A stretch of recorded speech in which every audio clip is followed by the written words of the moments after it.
The baby monitor crackled again, Emma's fever-induced whimpers cutting through my exhaustion like broken glass. My daughter had been burning up for 2 days straight, and nothing I tried seemed to help. Outside my tiny apartment window, rain pounded against the glass, the droplets racing each other down the foggy pane. 3 a.m., and I hadn't slept more than 20 minutes at a stretch since yesterday. "It's okay, baby girl," I whispered, pressing my cracked lips against her forehead, the heat radiating from her tiny body making my heart race. "Mommy's going to get you better." My hands trembled as I fumbled through my contacts, searching for Dr. Miller's emergency number. The pediatrician had given it to me when Emma was born, telling me to use it only in dire situations. 6 months of single motherhood had taught me to exhaust every other option before making that call, but Emma's glassy eyes and flushed cheeks told me we'd reached that point. I squinted at the screen, my vision blurry from tears and fatigue, and typed quickly, "Dr. Miller, it's Olivia Taylor. Emma's fever won't break, 103.2, and she's barely drinking. I've tried everything. Please help. We can't afford another ER visit, but I'm scared." The message sent with a swoosh, and I collapsed back against the threadbare couch, cradling Emma against my chest. The apartment was so cold, I'd been keeping the heat low to save on bills, but her little body burned against mine like a furnace. My uniform for tomorrow's double shift at the diner hung on the bathroom door, a reminder that I couldn't afford to miss another day of work, couldn't afford another late payment notice on my door. 3 minutes later, my phone vibrated. Address? Just that. One word. Not Dr. Miller's usual compassionate tone, but I was too desperate to question it. Apartment 4B, 1920 Westmoreland Ave, door code 2258. Thank you so much. I hugged Emma closer, humming softly against her damp curls. Her father had walked out when I told him I was pregnant, claiming the baby wasn't his, that I was trying to trap him. The last I'd heard, he was in Arizona with his new girlfriend. No child support, no calls, nothing but the occasional drunken text accusing me of ruining his life. Sometimes I wondered if he was right, if I'd made a terrible mistake keeping Emma, but then she'd wrap her tiny fingers around mine, and I'd realize I'd fight the entire world for her. 20 minutes passed. My eyelids grew heavier, the exhaustion of 72 sleepless hours pulling me under despite my determination to stay awake. Just as I began to drift off, a sharp knock jolted me back to consciousness. "Coming," I called weakly, struggling to my feet with Emma still clutched to my chest. I didn't bother checking the peephole. Dr. Miller had come personally instead of calling, and I was too grateful to question it. I swung the door open, words of thanks already forming on my lips. They died instantly. The man in my doorway wasn't Dr. Miller. He filled the entire frame, at least 6'3" of impeccably tailored black suit and barely contained menace. Behind him stood another man, broader and equally well-dressed, his eyes constantly scanning the hallway. But it was the first man who paralyzed me. Olive-skinned with raven black hair swept back from a face that belonged in a Renaissance painting. High cheekbones, full lips pressed into a hard line, and eyes so dark they seemed to absorb all the light around them. "You're not Dr. Miller," I whispered stupidly, instinctively backing up, clutching Emma tighter. His gaze dropped to my daughter, then back to my face. "No." Just that. One word. Deep and accented. Italian, maybe? And laced with something that made my skin prickle with warning. "I think there's been a mistake," I stammered, trying to close the door. But his hand shot out, palm flat against the wood, stopping it effortlessly. "Your daughter needs medical attention." Not a question. His voice was quiet but carried the weight of absolute authority. "May I come in?" Every instinct screamed danger, but Emma whimpered against my chest, her small body radiating heat. The stranger's eyes softened fractionally at the sound, and I found myself stepping back, allowing him into my apartment. He moved with the fluid grace of a predator, taking in everything with one sweeping glance. The stack of past-due bills on the counter, the second-hand furniture, the small Christmas tree I'd put up with its meager collection of ornaments. I saw my life through his eyes and felt a flush of shame creep up my neck. "Give her to me," he said, extending his arms, and panic flared in my chest. "No," I said sharply, backing toward the bathroom. "Who are you? Why are you here?" His jaw tightened. "You texted me. asking for help. I'm here to provide it. Understanding dawned, horrifying and complete. I'd misdialed. This wasn't Dr. Miller. This was... who exactly? The kind of man who showed up at 3 a.m. with security? Who wore suits worth more than my monthly rent? Who carried himself like he owned not just the building but the entire block? I need to take her temperature, he continued, his tone softening slightly. Behind him, the second man had closed the door and taken up position beside it, hands clasped in front, eyes forward, the perfect silent sentinel. I have a thermometer, I said weakly, nodding toward the coffee table where the pink plastic device lay. The stranger, impossibly, smiled, the expression transforming his severe features into something devastatingly handsome. I have a doctor waiting downstairs. Let me help you, Olivia. The use of my name sent a chill down my spine. I hadn't given it to him, had I? Just the address. But before I could process this, Emma began to cry in earnest, her tiny face contorting with discomfort, and my resolve crumbled. His name is Dr. Reeves, the man continued. He's very good, very discreet. Something in his tone made me wonder what kind of man needed a discreet doctor on call in the middle of the night. But Emma was getting worse by the minute, and I was out of options. Okay, I whispered.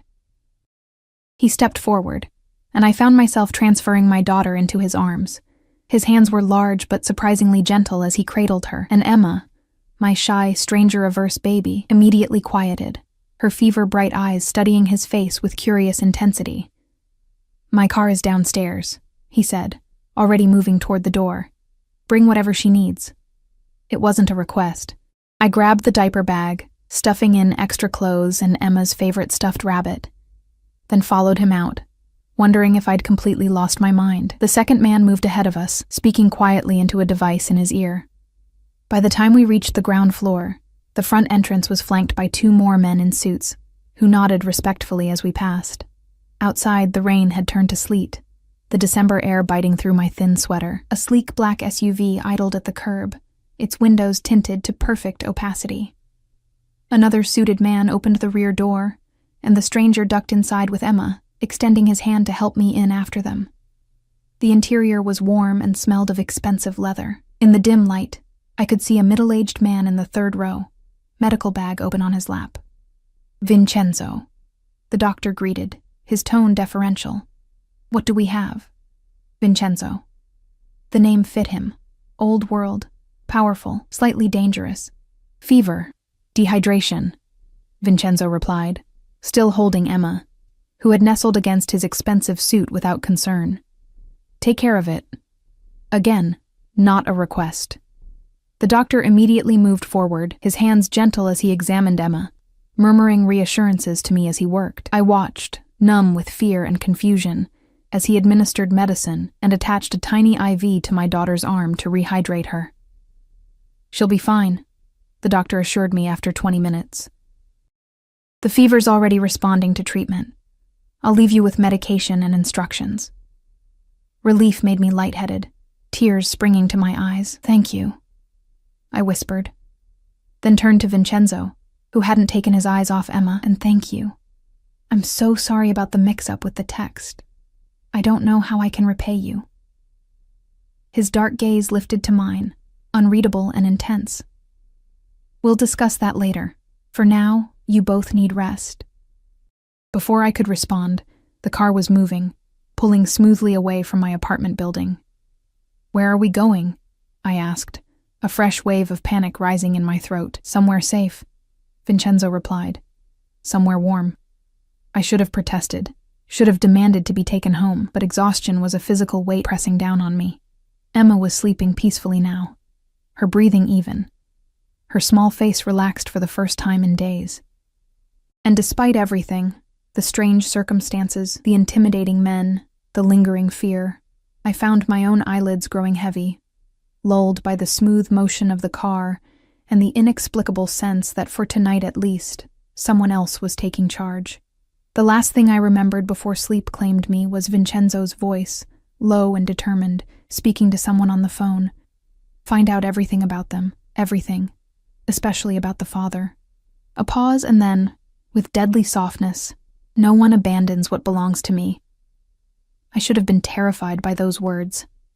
Instead, they followed me into unconsciousness like a dark promise, wrapping around me as securely as the cashmere blanket someone had draped over my shoulders. When I opened my eyes again, the world had changed completely. Sunlight streamed through floor-to-ceiling windows, illuminating a bedroom larger than my entire apartment. I lay in a massive four-poster bed, the sheets silky against my skin, a strange sense of disorientation washing over me. For one terrible moment, I couldn't remember where I was, or how I'd gotten there. Then it all came rushing back. Emma's fever, the misdialed text, the stranger named Vincenzo. Emma. I bolted upright, panic clawing at my throat. "Emma!" I cried out, scrambling to get out of the bed. My feet tangled in the luxurious sheets, sending me tumbling to the plush carpet below. The bedroom door swung open immediately, and Vincenzo stood there, his powerful frame silhouetted against the light from the hallway. And in his arms, dressed in what appeared to be brand new pajamas, was my daughter, awake and alert, her cheeks no longer flushed with fever. "She's fine," he said, his deep voice unexpectedly gentle. "Her fever broke around dawn.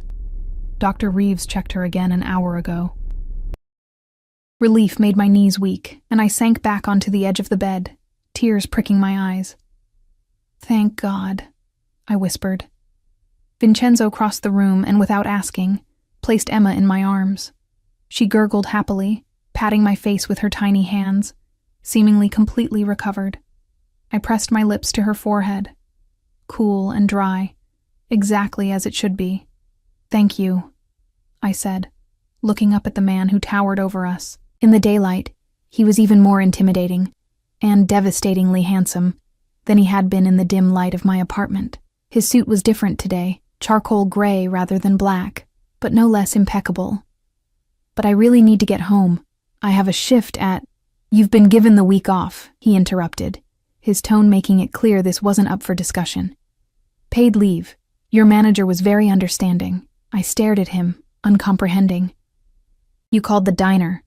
How did you even know where I work?" A small, almost predatory smile curved his lips.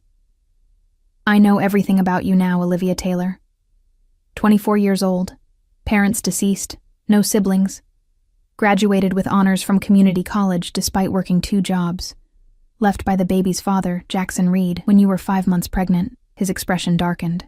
"No child support, no assistance, working 60 hours a week to barely keep afloat." Each word landed like a physical blow. I clutched Emma tighter, suddenly aware of how vulnerable we both were. "Who are you?" I whispered. "Who I am isn't important right now," Vincenzo replied, his dark eyes holding mine with unsettling intensity. "What matters is that your daughter is well and you're safe." Safe. The word echoed strangely in my mind. I'd never felt less safe in my life, sitting in a stranger's bedroom, completely at his mercy. And yet, Emma was better. Someone had dressed her in soft, expensive-looking pajamas printed with tiny yellow ducks. Someone had bathed her, fed her. "Where are my clothes?" I asked, suddenly aware I was wearing silk pajamas that definitely weren't mine. Heat flooded my cheeks at the thought of someone, him, changing me while I slept. "A housekeeper helped you last night," he said, as if reading my thoughts. "Your clothes are being cleaned. There are new ones in the closet if you'd prefer to change now." I glanced toward the door he indicated, a closet likely larger than my bedroom at home. "I appreciate everything you've done for Emma, truly, but this is too much. We need to go home." "Home," he repeated, the word dripping with disdain. "To your unheated apartment, to empty cupboards and past due notices, to working yourself to exhaustion while your child suffers." Shame and anger flared simultaneously in my chest. "That's not fair," I said, my voice catching. "I'm doing the best I can." Something in his expression softened, almost imperceptibly. "Yes, you are." He stepped closer, and I had to tilt my head back to maintain eye contact.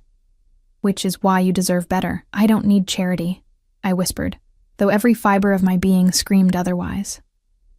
"Good, because I'm not offering charity." He reached down, his fingers brushing Emma's cheek with surprising tenderness. She cooed at him, reaching for his hand with her tiny fingers. "I'm offering a solution." Before I could ask what he meant, a soft knock came at the door. "Enter," Vincenzo called, straightening to his full height.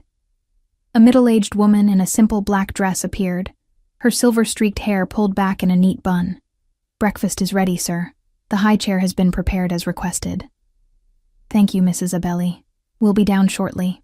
She nodded and withdrew, but not before casting a curious glance my way. I wondered how often Vincenzo brought home strays in need of rescue. "You should eat," he said, turning back to me. "Regain your strength. We'll talk after." The statement left no room for argument. I found myself nodding, rising to my feet with Emma still in my arms. "I'll just change first?" He inclined his head slightly, a gesture both regal and permissive, then turned and left me alone in the vast bedroom. The closet, as I suspected, was obscenely large. Row upon row of women's clothing hung neatly organized by color and style, price tags still attached to most. All exactly my size. I ran my fingers along a silk blouse that probably cost more than my monthly rent, wondering why a man like him would have a closet full of women's clothing, ready and waiting. I selected the simplest items I could find, jeans and a soft cream sweater, and dressed quickly, keeping Emma close on the massive bed, surrounded by pillows to prevent her from rolling off.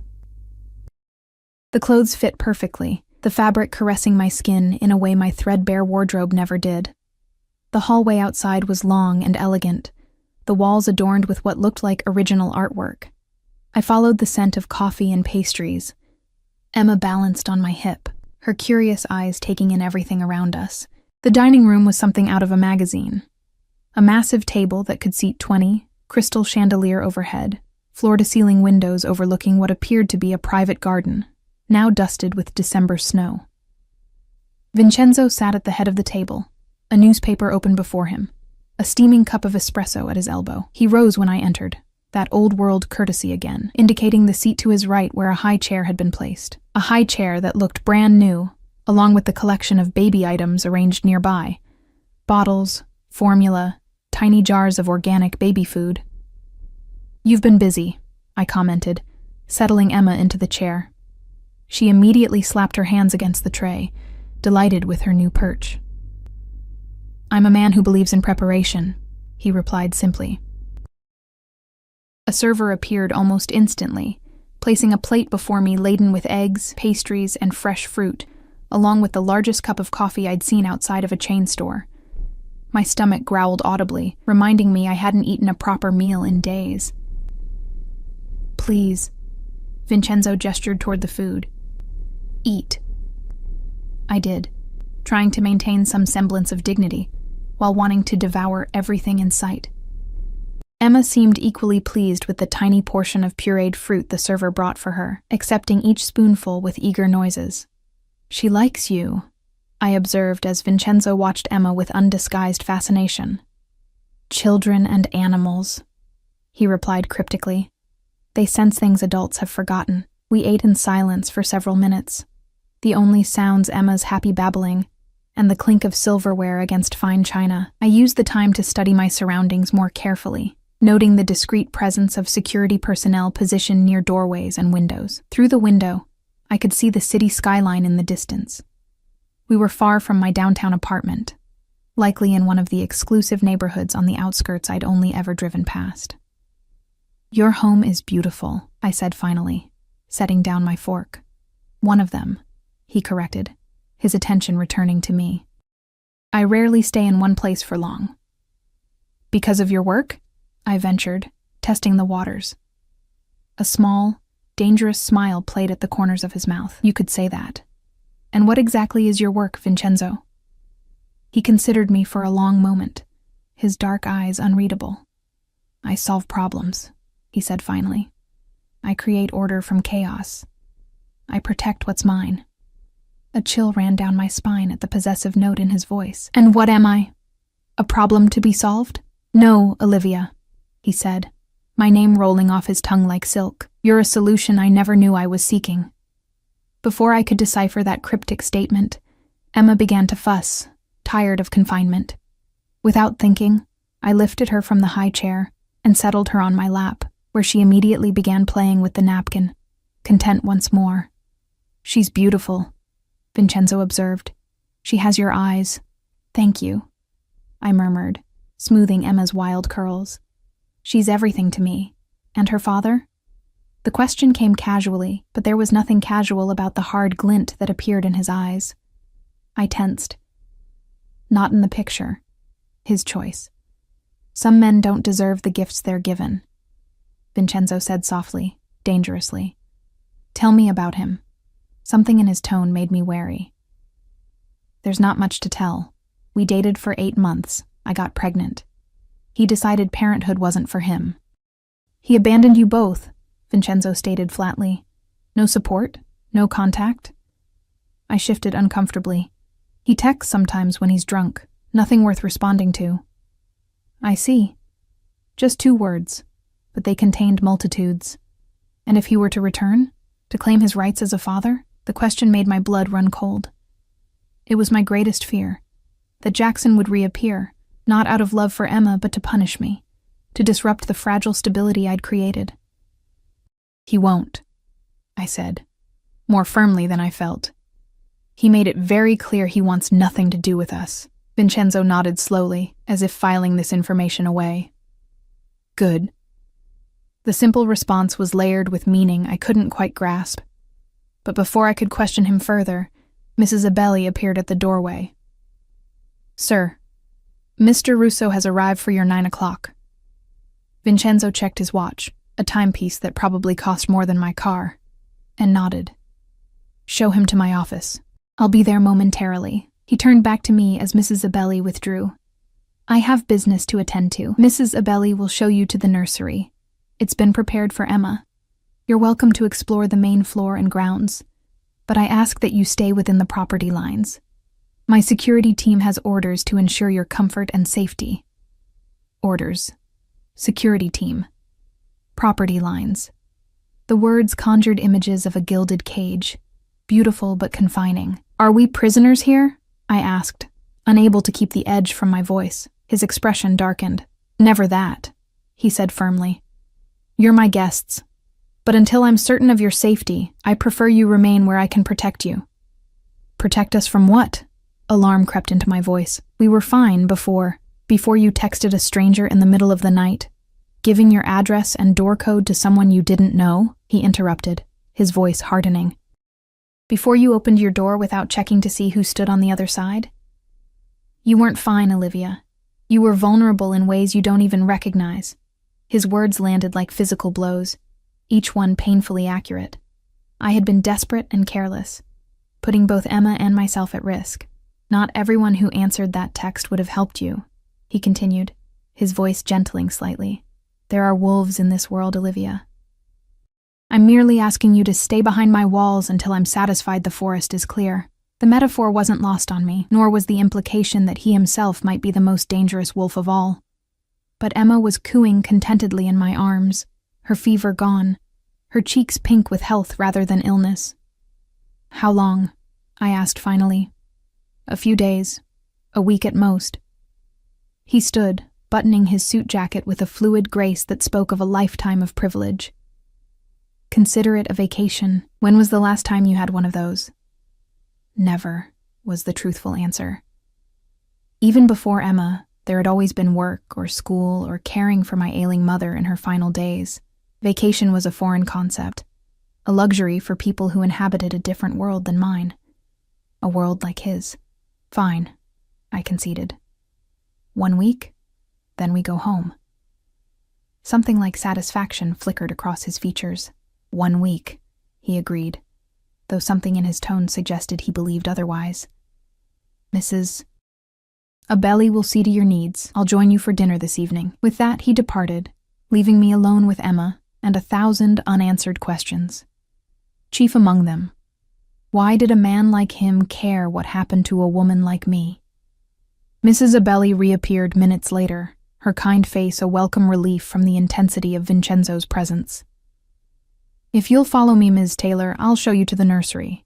We've prepared it specially for little Emma." "Thank you," I said, rising to follow her. Emma balanced on my hip. Miss Isabelli, how long have you worked for Vincenzo?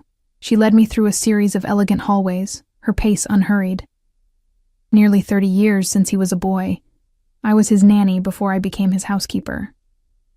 This surprised me. You raised him? A shadow crossed her face. After his mother died, yes. His father was often away on business. What kind of business? I pressed gently. She glanced at me, her expression carefully neutral. I'm sure Mr. Vincenzo will share whatever he wishes you to know. We reached a set of double doors, which she pushed open to reveal the most beautiful nursery imaginable. Soft yellow walls, hand-painted with delicate woodland creatures. A crib that looked handcrafted, with the finest linens. A rocking chair beside a window overlooking the gardens. Shelves filled with books and toys. A changing table stocked with supplies. Everything new. Everything perfect. This is... I couldn't find the words, emotion clogging my throat. When did he do all this? Mr. Vincenzo called ahead last night, Mrs. Isabelli explained, watching as Emma squirmed to be put down, eager to explore her new surroundings. He has resources. When he wants something done, it happens quickly. I set Emma on the plush carpet, watching as she immediately crawled toward a stuffed rabbit nearly as big as she was. And what does he want with us, Mrs. Isabelli? The older woman studied me for a long moment. Mr. Vincenzo has always been alone, she said finally. Even in a crowded room, until now. Mrs. Isabelli's words lingered in my mind as she quietly excused herself, leaving Emma and me alone in the fairy tale nursery. I sank into the rocking chair, watching my daughter explore her new surroundings with gleeful abandon. Torn between gratitude and unease, Mr. Vincenzo has always been alone, even in a crowded room, until now. What did that mean for us? What was I to him? A charity case? A novelty? Something more sinister? The rational part of my brain urged caution, reminded me that normal people didn't bring strangers into their homes and prepare nurseries overnight. But another part, the part that had struggled alone for so long, whispered that perhaps this was simply kindness. Excessive, overwhelming kindness from a man who had the resources to indulge it. Emma's delighted squeal pulled me from my thoughts. She had discovered a basket of toys, each one looking more expensive than everything I'd been able to give her in her 6 months of life. My chest tightened with a complicated mix of emotions. Gratitude that she could experience such luxuries, shame that I couldn't provide them myself, and a creeping sense of obligation to the man who could. I spent the morning in the nursery with Emma, reading to her from the beautiful books on the shelves, playing with toys that were clearly designed for developmental stimulation, and trying not to think about the fact that we were essentially living in a stranger's house with no idea when, or if, we'd be allowed to leave. Around noon, Mrs. Isabelli returned with a tray of lunch, and the news that Vincenzo had been called away on urgent business, but would return for dinner as promised. The news brought both relief and disappointment. I needed answers, but I also dreaded the intensity of his presence. Is there a phone I could use? I asked as she set down the tray. I should let people know I'm okay. A flicker of hesitation crossed her face. Who would you call, Ms. Taylor? The question caught me off guard with its gentle accuracy. Who would I call? I had no family left, no close friends. Working 2 jobs and caring for an infant had left little time for socializing. My landlord wouldn't notice my absence until rent was due in 2 weeks. The diner already knew I was on leave. The truth was stark and painful. No one would miss us. I suppose no one, I admitted, the words bitter on my tongue. Mrs. Isabelli's expression softened with understanding. If you need anything at all, there's an intercom by the door. Just press the button and I'll come. After she left, I explored the rest of the upstairs with Emma. Besides the nursery and the bedroom where I'd woken, there was a luxurious bathroom with a tub the size of my kitchen, a sitting room filled with books, and a small gym with top-of-the-line equipment. Every window offered spectacular views of manicured grounds, now blanketed in snow, and each room was impeccably decorated.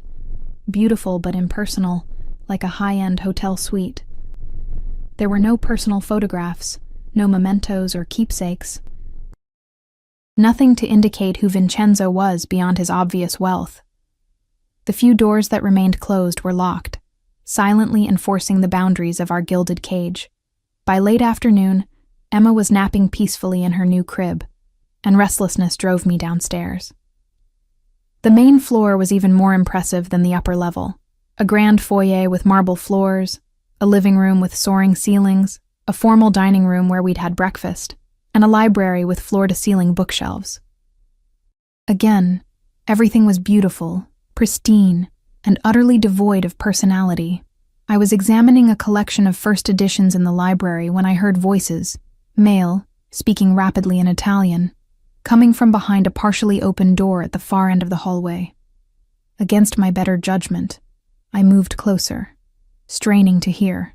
Non mi interessa quanto costa. Trova questo bastardo. Vincenzo's voice was unmistakable, low and commanding even in another language. Another man responded, his tone deferential but urgent. È scomparso. Nessuna traccia da Phoenix. Phoenix? Vincenzo's voice hardened. Allora vai a Phoenix. Scava più a fondo. My heart stuttered. Phoenix, where Jackson had supposedly moved with his new girlfriend. Were they talking about him?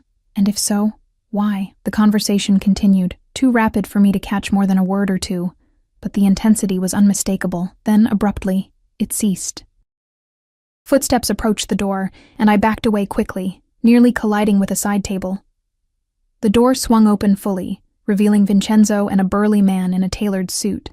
Both stopped short at the sight of me, Vincenzo's expression shifting from irritation to careful neutrality. Olivia, he said, my name a gentle rebuke. I thought you'd be resting. I was exploring, I admitted, heat rising to my cheeks at being caught eavesdropping. Emma's asleep. He nodded to the other man, who departed without a word, then turned his full attention to me.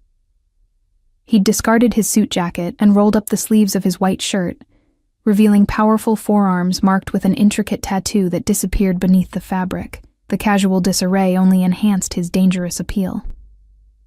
Are you settling in comfortably? He asked, gesturing for me to follow him into what appeared to be his office. I hesitated at the threshold. The room was masculine and imposing. Dark wood, leather furniture, a massive desk with multiple phones and a laptop. The walls were adorned with what looked like antique weapons and maps. It was the first space that felt truly personal, a glimpse of the man behind the wealth. Yes, I said, stepping inside cautiously. Everything is beautiful. Too beautiful for us, honestly. He smiled, a genuine expression that transformed his severe features.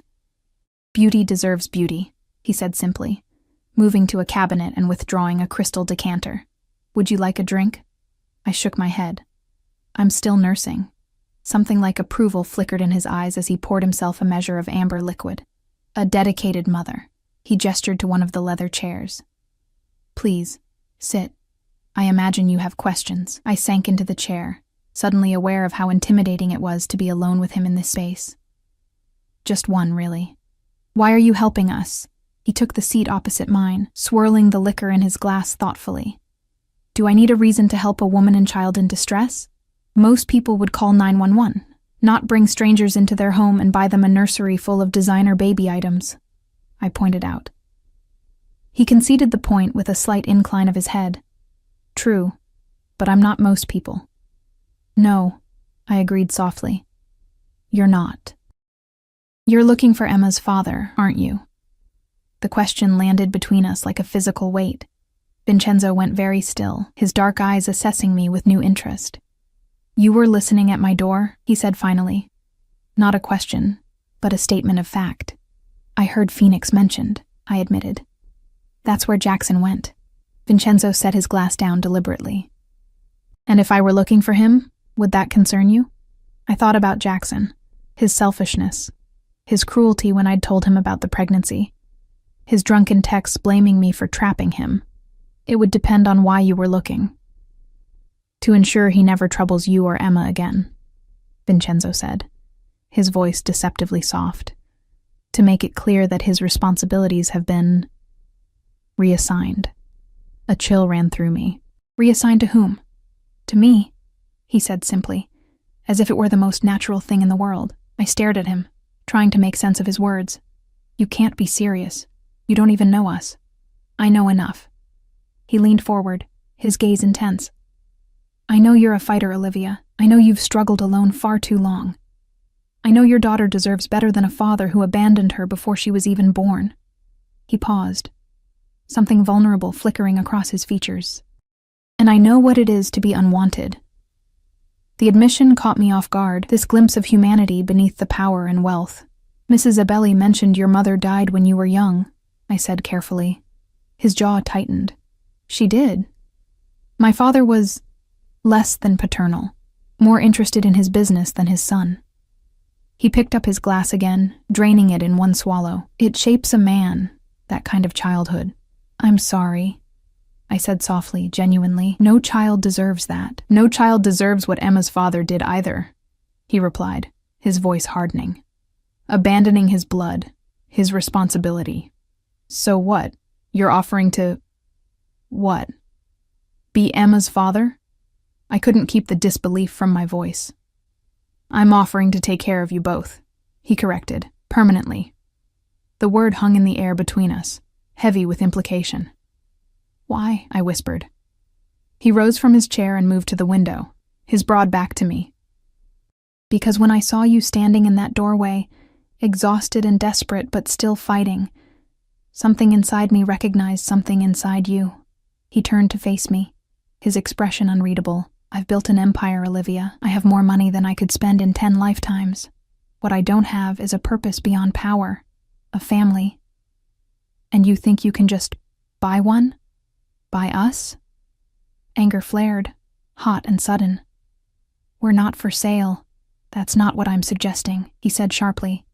I'm offering you a partnership, protection. A future where you don't have to choose between medicine for your child and heat for your apartment.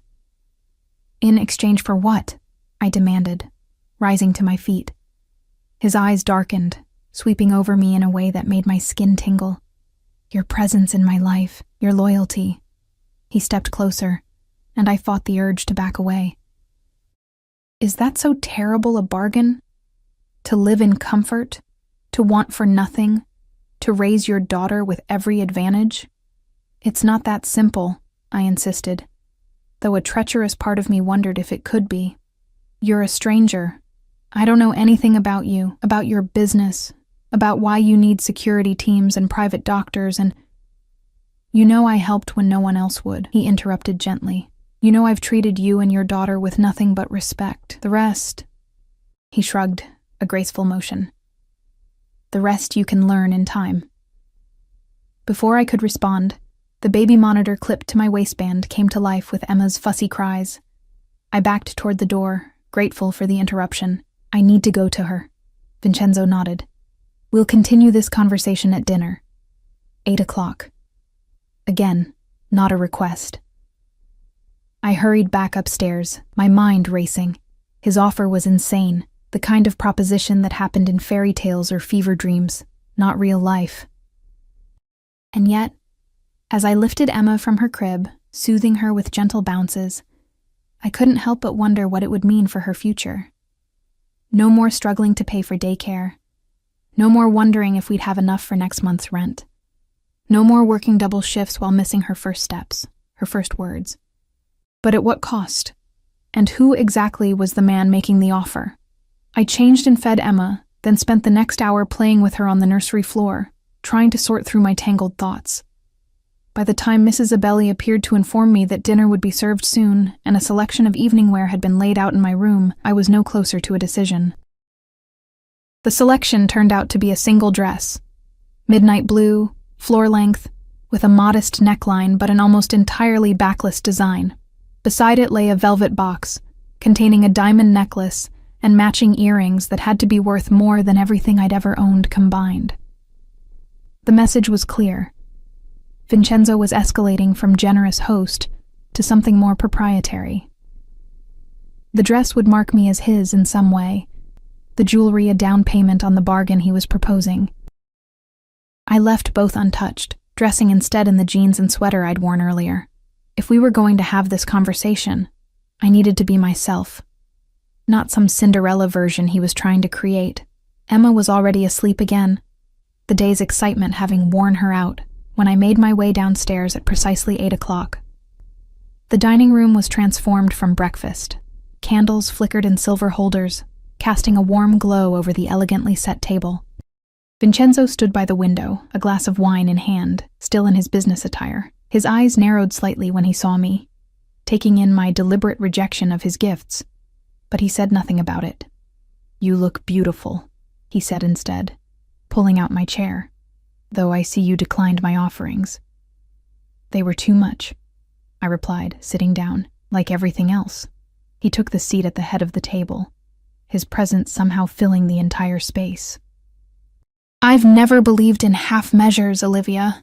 Clearly," I murmured as servers appeared, presenting the first course, something delicate and French that I couldn't pronounce but that melted on my tongue. We ate in silence for several minutes, the tension between us building with each passing moment. Finally, I set down my fork. "Your offer," I began. "It's impossible." "Few things truly are," he countered. "Improbable, perhaps. Difficult, certainly. But impossible? No." "You don't know me," I insisted. "You can't possibly want—" "I know enough," he interrupted, echoing his words from earlier. "The rest, as I said, will come with time. And if I say no, if I take Emma and walk away tomorrow—" A dangerous stillness settled over Vincenzo at my question. The candlelight cast shadows across his face, emphasizing the sharp angles of his cheekbones and the intensity in his dark eyes. "If you wish to leave tomorrow, I won't stop you," he said finally, his voice deceptively soft. "I'll have you driven back to your apartment. You'll find 6 months' rent paid in advance, a new heating system installed, and a generous amount deposited in your bank account." He took a slow sip of his wine, "Enough to make your life comfortable while you consider my offer more thoroughly." I blinked, taken aback by his response. I'd expected threats, not more generosity, and if I never accept, then the money is yours to keep, with no strings attached. He set his glass down carefully, "Though I think you will accept, eventually." His confidence should have angered me, but there was something almost vulnerable beneath it, as if he genuinely couldn't imagine a scenario where I wouldn't ultimately choose him. "Why?" I asked again. The question that had been haunting me since I'd woken in his home. Why me? Why us? Vincenzo studied me for a long moment before answering. "There are moments, Olivia, that alter the course of a life, moments when something shifts, and nothing that follows can ever be the same." He leaned forward slightly. "When I saw you standing in that doorway, holding your child, exhausted but undefeated, I knew." "Knew what?" I whispered. "That you were meant to be mine." He said it simply, as if stating an indisputable fact. "Both of you." A shiver ran through me at his words, at the absolute conviction behind them. "People aren't possessions, Vincenzo." "No," he agreed. "They're far more valuable, which is why they should be protected, cherished, kept safe from a world that would harm them." His gaze held mine, unwavering. "I can do that for you, Olivia, for Emma. I can give you both the security you deserve." The main course arrived then, perfectly cooked steaks with roasted vegetables, giving me a moment to collect my thoughts. The rational part of my brain screamed that this was madness, that I should grab Emma and run as far as possible from this man and his intensity. But another part, the part that had struggled for so long, whispered that perhaps fate had finally decided to be kind. "Your business," I said carefully after the servers had departed. "What exactly do you do, Vincenzo?" A small, almost predatory smile curved his lips. "I have many business interests: import-export, real estate, private security, consulting." That's not an answer. It's the answer I'm prepared to give tonight. He cut into his steak with precise movements. Suffice it to say, I have resources, influence, the ability to ensure that no harm comes to what's mine. There it was again. That language of ownership that should have repelled me, but instead sent a confusing thrill down my spine. "Are you dangerous?" I asked, forcing myself to meet his gaze. "To those who would threaten my family?" "Yes." He didn't hesitate, didn't soften the truth. "To you and Emma? Never." Family. The word hung between us, loaded with meaning. We're not your family, Vincenzo. Not yet, he conceded. But you could be. The remainder of dinner passed in a blur of exquisite food and carefully neutral conversation. Vincenzo asked about my childhood, my education, my hopes before life had intervened with responsibilities. I found myself telling him things I rarely shared, about my mother's long illness, about working through community college to earn a degree I never got to use, about the dreams I'd set aside when pregnancy had upended my careful plans. He listened with genuine interest, offering neither pity nor platitudes, simply absorbing my story as if each detail were precious. You wanted to be a nurse, he observed as dessert was served. Why didn't you continue after Emma was born? I laughed, the sound hollow even to my own ears. Have you priced childcare lately? Or nursing school? It was either feed my baby or chase a dream. Not much of a choice. It shouldn't have to be a choice, he said, something like anger flashing in his eyes, if her father had been a man of honor. But he wasn't, I interrupted, suddenly weary of revisiting this painful ground. And wishing doesn't change reality. No, Vincenzo agreed, his expression softening as he regarded me. Action changes reality, Olivia. Decisions change reality. He reached across the table, his fingers brushing mine in a touch so light it could have been imagined. Say yes to me. Let me change your reality. The contact sent electricity through my veins, and I pulled my hand away, disturbed by my body's reaction to this virtual stranger. I need time, I said, rising from the table. This is a lot to process.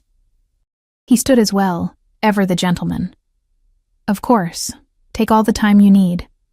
Something darkened in his gaze, though I should warn you that I'm not a patient man by nature. Well, I'm not a woman who makes life-altering decisions after 2 days, I countered, summoning what remained of my courage. Good night, Vincenzo. I turned to leave, feeling his eyes on me as I walked away, my legs unsteady beneath me. I'd almost reached the doorway when his voice stopped me. Olivia.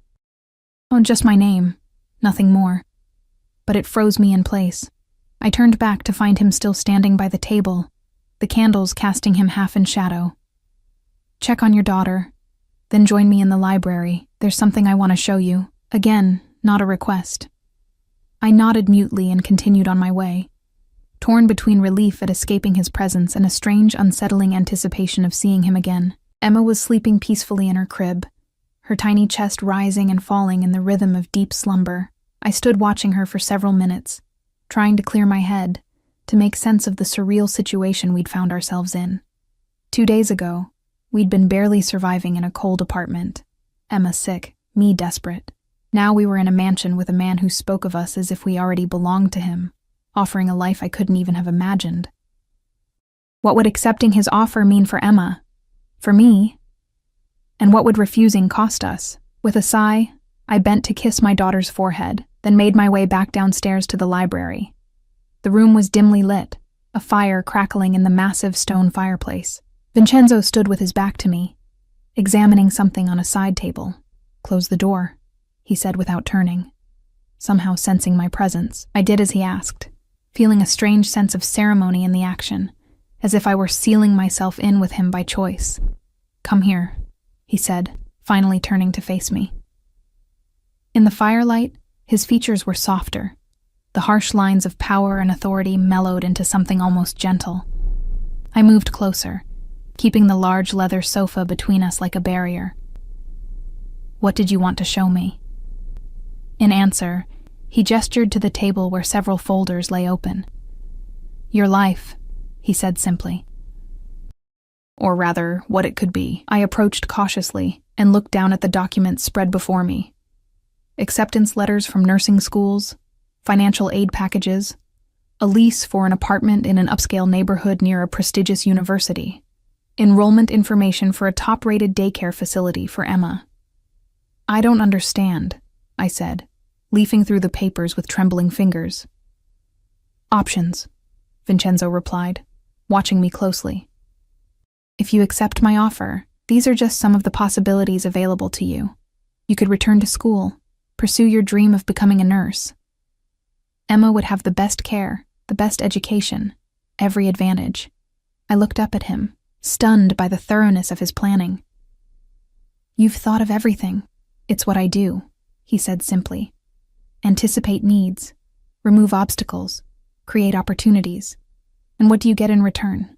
I asked, the question that had been haunting me since his first mention of a partnership. Vincenzo moved around the table until he stood directly before me, close enough that I could smell his cologne. "Something expensive and masculine that made my senses swim. Your presence in my life," he said, his voice dropping to a register that seemed to vibrate through my very bones.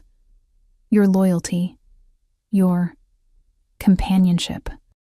The implication was clear, and heat rushed to my cheeks. "You want me to be your mistress," I said bluntly. Something like amusement flickered across his features. So American, to be so direct. He shook his head slightly. "No, Olivia. I want you to be my wife." The word landed between us like a physical weight, stealing the breath from my lungs. "Your wife," I repeated, certain I'd misheard him. "That's insane. We barely know each other." "I know enough," he said for the third time that day, reaching out to tuck a strand of hair behind my ear, his fingers lingering against my cheek. "The rest will come with time." I stepped back, needing distance from his touch, from the intoxicating pull of his presence. "Marriage isn't a business transaction, Vincenzo." "Isn't it?" he countered, his expression darkening. "In my world, it almost always is. Alliances formed, empires merged, bloodlines continued." He moved closer again, erasing the space I'd put between us. "At least I'm honest about my intentions. I want you. I want your daughter. I want to give you both everything you've been denied." "In exchange for what?" I whispered, my back now against one of the bookshelves, trapped between leather-bound volumes and his imposing frame. "What would being your wife entail exactly?" His eyes traced my face, lingering on my lips in a way that made my pulse quicken traitorously. "Fidelity. Loyalty. Trust." He placed his hands on the shelf on either side of me, caging me in without actually touching me. "In return, you would have my name, my protection, my resources. Emma would have a father who would move heaven and earth for her happiness." "And if I say no?" I asked, struggling to maintain my composure with him so close. "Then, as I said, you leave tomorrow with enough to make your life comfortable while you consider my offer." His voice was gentle, but there was steel beneath it. "But know this, Olivia. Once you walk away, the offer changes. I won't pursue you. I won't beg. You would have to come to me on my terms." Pride and possessiveness radiated from him like heat from the nearby fire. This was a man unaccustomed to rejection, to not getting exactly what he wanted when he wanted it, and yet he was offering me a choice. Constrained, perhaps, but still a choice. "I need time," I said again, ducking under his arm to move away from the bookshelves, away from the dangerous magnetism of his proximity. "Until tomorrow," he conceded. "No longer." I nodded, suddenly desperate to escape the intensity of his gaze, the weight of the decision before me. "Good night, Vincenzo." This time, he let me go without stopping me. I fled upstairs, my heart pounding in my chest, my thoughts a chaotic jumble of fear, confusion, and, most disturbing of all, temptation. In the safety of my room, I sank onto the edge of the bed, trying to make sense of everything that had happened. A marriage proposal from a virtual stranger, a future laid out like merchandise in a display case, tempting and terrifying in equal measure. And beneath it all, the nagging suspicion that there was far more to Vincenzo than he was revealing, darker currents beneath the surface of wealth and power. I moved to the window, gazing out at the moonlit grounds below, at the security personnel patrolling the perimeter, at the high walls separating this estate from the outside world. A gilded cage, beautiful but confining. Would it feel that way as his wife? Would the luxury compensate for the loss of independence, for binding myself to a man I barely knew? And what about Emma? What kind of life would she have as the daughter of a man like Vincenzo? Protected, privileged, but at what cost? As if summoned by my thoughts, a soft cry came from the baby monitor. I moved quickly to the adjoining nursery, lifting Emma from her crib before her fussing could escalate to full cries. She settled against my chest, her tiny hand clutching at my sweater. "What should we do, sweet girl?" I whispered. Swaying gently in the darkness, "What's the right choice for us?" She made a small, contented sound, already drifting back to sleep in my arms, so trusting, so completely dependent on my decisions. The weight of that responsibility pressed down on me like a physical burden. A soft knock at the nursery door startled me. I turned to find Vincenzo standing in the doorway, his imposing figure silhouetted against the light from the hallway. "Is she all right?" he asked, his voice hushed. "Just stirring," I replied, continuing to rock her gently. She does this sometimes, wakes briefly, then goes right back to sleep. He moved into the room with that fluid grace that seemed at odds with his size, coming to stand beside us. In the dim light from the nightlight, his expression was softer than I'd seen it before, almost vulnerable as he gazed down at Emma. "She's perfect," he said softly. "Yes," I agreed, a lump forming in my throat. "She is." Without asking, he reached out, his large hand gently stroking Emma's curls. To my surprise, she didn't stir at the touch of this stranger, remaining peacefully asleep against my chest. "She trusts you already," I observed, watching his expression. "Children know," he said simply. "They sense things adults have forgotten how to perceive." His hand moved from Emma's head to my cheek, his touch feather light. "Think about my offer, Olivia. Think about what I could give her, what I could give you both." His face was so close to mine now that I could feel his breath on my skin. For one wild moment, I thought he might kiss me, and more disturbingly, that I might let him. Instead, he stepped back, breaking the spell. "Sleep well," he said quietly. "Tomorrow, you decide." With that, he was gone, leaving me alone with my sleeping daughter and a decision that would alter the course of our lives forever. Sleep eluded me that night. I lay awake in the luxurious bed, staring at the ceiling as moonlight cast patterns across the room, turning Vincenzo's proposal over and over in my mind. Every time I closed my eyes, I saw his face, felt the phantom touch of his fingers against my cheek, heard the quiet certainty in his voice when he'd said, "You were meant to be mine." The rational part of me screamed that this was madness. You didn't marry strangers, didn't entrust your child's future to a man you'd known for barely 48 hours, no matter how wealthy or compelling he might be. But another part, the part that had struggled alone for so long, whispered that perhaps this was fate's unexpected mercy. By dawn, I'd made my decision, or thought I had. I rose early, showering in the palatial bathroom before dressing in another of the simple outfits from the closet. Emma was still sleeping peacefully, her tiny face relaxed in slumber. I watched her for several minutes, my heart aching with love and the weight of responsibility. "I'll always do what's best for you," I whispered, gently stroking her cheek. "No matter what." I made my way downstairs, following the now familiar route to the dining room. To my surprise, it was empty. No sign of Vincenzo or breakfast preparations. Instead, Mrs. Abelli appeared from a side door, her kind face creased with concern. "Mr. Vincenzo was called away on urgent business very early this morning," she explained, guiding me instead to a smaller, more intimate breakfast room I hadn't seen before. "He asked that you make yourself comfortable and said he would return by midday." Disappointment mingled with relief at the unexpected reprieve. "Did he say anything else?" Mrs. Abelli hesitated briefly. "Only that he hopes you've made the right decision." The pressure behind those simple words was unmistakable. I nodded, settling into a chair as she served coffee and pastries. "Mrs. Abelli," I began carefully, "how well do you know Vincenzo's business associates?" The older woman's expression became guarded. "Well enough, Ms. Taylor." "And are they dangerous men?" I persisted. She smoothed her apron with practiced hands. "Mr. Vincenzo moves in complicated circles," she said finally. "But he's a man of honor, of his word. Whatever he's promised you, he will deliver." "That's not what I asked," I said gently. Mrs. Abelli sighed, relenting slightly. "The world Mr. Vincenzo inhabits has different rules than the one you know. Different codes, different consequences."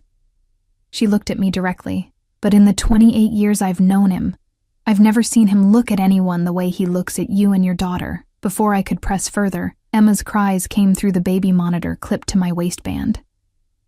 "Excuse me," I murmured, rising from the table.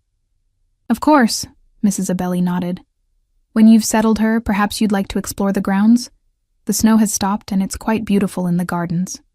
The suggestion was tempting. I'd been feeling increasingly claustrophobic within the mansion's walls, no matter how luxurious. "Maybe we will, thank you." I returned upstairs to find Emma fully awake and hungry. After feeding and dressing her in one of the adorable new outfits that had mysteriously appeared in the nursery drawers, I bundled her into a tiny snowsuit and wrapped myself in a cashmere coat I'd found in the closet. The gardens were indeed beautiful, the snow pristine and glittering in the late morning sunlight. Emma cooed with delight at the white wonderland around us, her small face flushed with cold and excitement. We walked slowly along cleared pathways, security personnel maintaining a discreet distance, but always visible at the perimeter. Near a frozen fountain, I paused, bouncing Emma gently as she reached for falling snowflakes. The simple joy on her face made my heart clench.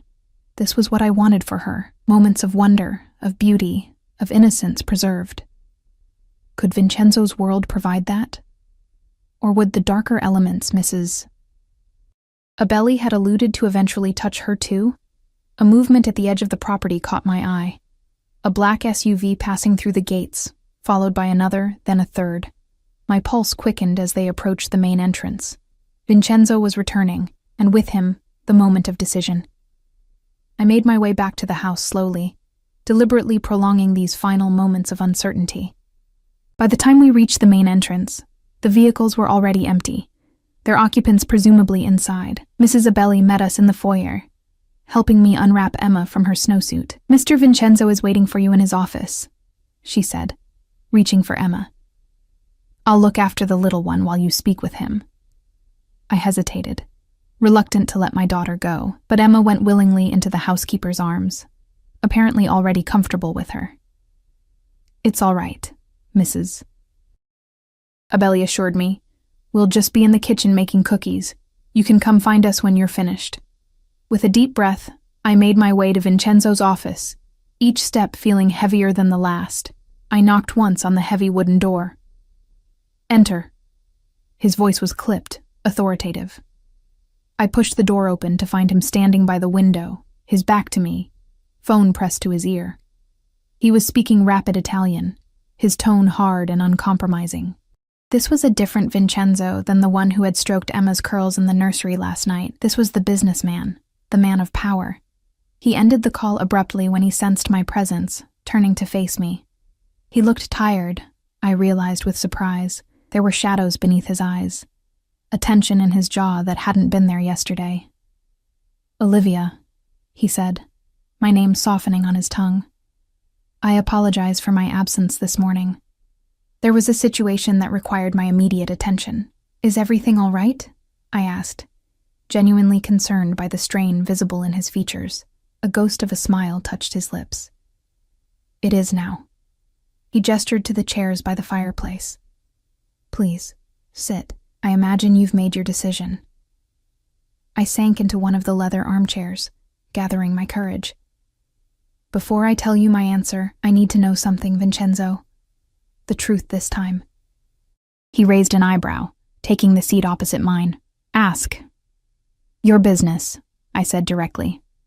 "The security teams, the associates who look more like soldiers than businessmen, the way everyone defers to you with something close to fear." I met his gaze steadily. "If I say yes to you, what exactly am I saying yes to?" Vincenzo was silent for a long moment, studying me with those impenetrable dark eyes. Then, to my surprise, he leaned forward and took my hands in his, the first time he'd initiated such direct, sustained contact. "My father," he began, his voice low and controlled, "built an organization based on fear, on violence, on control. When he died, I inherited his empire, and all the darkness that came with it." His thumbs traced circles on my palms, the gesture almost absent-minded. "For years, I've been working to legitimize our interests, to move away from the old ways into more acceptable ventures." "The old ways," I repeated softly. You're talking about organized crime. The Mafia. He didn't flinch at the accusation. My family has been powerful for generations, yes, and not always on the right side of the law. His grip on my hands tightened slightly. But I am not my father, Olivia. What I build now, I build legally. Real estate, security firms, import-export businesses. Clean money. But the old connections remain, I pressed. The old methods. A shadow passed across his features. Some ties cannot be severed overnight. Some situations still require traditional approaches. He released my hand suddenly, as if afraid his touch might taint me. This is my world, Olivia. I won't pretend it's something it's not. If that changes your answer, it doesn't, I interrupted, the words escaping before I could reconsider them. Vincenzo went still, his eyes searching my face. What are you saying? I took a deep breath, committing myself to the path I'd chosen during the long, sleepless night. I'm saying yes to your offer, but not in the way you proposed. Confusion flickered across his features. Explain. I won't marry you. Not now, not like this, I said firmly, but I will accept your help for Emma's sake. The nursing school, the apartment near campus, the daycare for her. Yes to all of that. His expression darkened. And in return? In return, I'll stay in your life. You'll be part of Emma's life. You'll have the chance to prove that what you feel for us is real, not just some possessive impulse triggered by a wrong number text. I held his gaze steadily. If, after a year, we both feel this is right, truly right, then we can discuss marriage. Vincenzo rose abruptly, moving to stand before the fireplace, his back to me. The rigid line of his shoulders spoke of tightly controlled emotion. You counter my proposal with conditions, he said finally, his voice dangerously soft. Few people have the courage to negotiate with me, Olivia. I'm not negotiating, I corrected, standing as well. I'm offering the only answer I can give that respects both your feelings and my own judgment. I have to protect Emma, and myself. He turned then, and the expression on his face took my breath away. A mixture of frustration, admiration, and something deeper, more vulnerable than I'd yet seen from him. 1 year, he repeated, moving toward me with that predatory grace. 1 year of what exactly? Of getting to know each other, I said, holding my ground as he approached, of building trust, of seeing if this connection between us is real or just circumstance and gratitude. He stopped directly before me, close enough that I had to tilt my head back to maintain eye contact. And during this year, what are we to each other? My heart hammered against my ribs. Friends, I said. Partners in Emma's care. Nothing more until we're both certain. Nothing more, he echoed, his voice dropping to a register that sent heat cascading through me. That will be challenging. The tension between us was palpable, electric. For a moment, I thought he might ignore my conditions entirely and pull me into his arms. Part of me almost hoped he would, a realization that both frightened and thrilled me. Instead, he took a deliberate step back. 1 year, he agreed finally, with one condition of my own. What's that? I asked, both relieved and disappointed by the distance he'd put between us. You live here in my home, he said firmly. You and Emma. Separate wings if you prefer, complete privacy, but under my roof where I can ensure your safety. I hesitated. I need independence, Vincenzo. That's part of this. Independence doesn't mean vulnerability, he countered. My enemies, and yes, I still have them, would see you as a way to hurt me the moment they learned of your importance. Here, you're protected. At school, you'll have security, discreet, but present. The reality of what it meant to be connected to a man like him settled over me like a weight. This is what it would always be like, isn't it? Security details, constant vigilance. For now, he conceded. Until certain matters are fully resolved. But yes, protection would always be a consideration. His expression softened slightly. Is that so terrible? To know that no harm could ever come to you or Emma? Put that way, it was hard to argue against. All right, I agreed reluctantly. We'll stay here, but I need my own space, my own life beyond these walls. Done, he said immediately, as if afraid I might change my mind. The East Wing is yours. The staff will answer to you directly for anything you need. Your school schedule is yours to determine. Come and go as you please. With security, of course. The speed of his agreement surprised me. You're not going to argue more? Something like amusement flickered across his features. Olivia, you've just agreed to live under my roof for a year. To give me daily access to you and Emma, to allow me to prove myself worthy of you both. His voice dropped lower. I may be demanding, but I'm not a fool. I know when I've been given a gift. The sincerity in his tone made my throat tighten unexpectedly. Before I could respond, a commotion in the hallway caught our attention. Emma's delighted squeals and Mrs. Abelli's gentle laughter. The door opened without a knock, and the housekeeper appeared with Emma in her arms, the baby's face smeared with what looked like chocolate cookie dough. I'm so sorry to interrupt, Mrs. Abelli began, but she was asking for her mama and— It's fine, Vincenzo interrupted, his severe expression melting into something softer as he gazed at Emma. We were just finishing our discussion. I moved to take Emma, who reached for me with sticky hands, babbling happily. As I settled her on my hip, I looked back at Vincenzo. So we have an agreement? 1 year. Friends and co-parents only. Then we decide. We have an agreement, he confirmed, his dark eyes intense as they moved from Emma's face to mine. Though I should warn you, Olivia, I don't intend to lose. Mrs. Abelli discreetly withdrew, leaving the three of us alone in the office. Emma, oblivious to the significance of the moment, reached out a chocolate-covered hand toward Vincenzo. To my surprise, he didn't hesitate, stepping forward to let her tiny fingers grasp his much larger one. Hello, little one, he murmured, his voice gentler than I'd ever heard it. It seems we're going to be family after all. Not yet, I reminded him softly. Maybe someday. He looked up from Emma to me, and the expression in his eyes made my breath catch. Possession mingled with something that looked remarkably like love. Someday soon, he corrected, his free hand coming up to touch my cheek with exquisite gentleness. I'm a patient man when the prize is worth waiting for. As Emma babbled happily between us, her tiny hand still clutching Vincenzo's finger, I felt something settle in my chest. Not certainty. Not yet. But possibility.